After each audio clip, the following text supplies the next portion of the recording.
I'm John Minnick, and these are your latest ID Quick Hits, sponsored by ORS NASCO.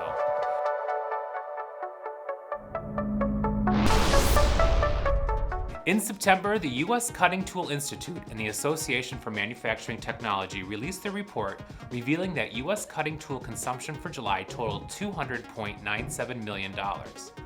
This total, as reported by companies participating in the cutting tool market report collaboration, was down 5.4% from June's $212.36 million and up 17.6% when compared with the $170.95 million reported for July 2017.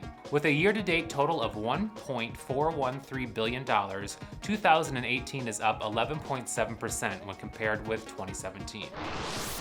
It has been a busy past few weeks for Amazon, with the company's Amazon Business Platform reaching $10 billion in annual global sales. Bloomberg reports that Amazon Business sale volume will exceed $25 billion by 2021, and with the September numbers, it looks like the company's well on its way. Amazon also announced 2 new fulfillment centers last week to help reach customer demand.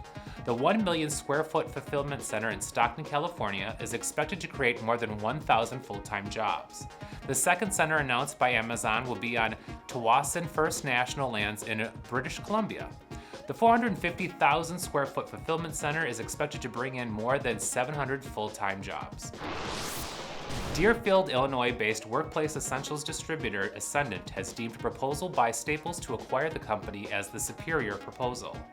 Earlier this summer, Essendant announced a merger agreement with Genuine Parts Company, GPC, to which Staples submitted an unsolicited offer. Essendant and GPC entered into a definitive merger agreement on April 12th of this year, in which Essendant agreed to combine with GPC's S.P. Richards business. In September, Staples reaffirmed its offer to acquire all of the outstanding shares of Essendant common stock for $12.80 per share in cash.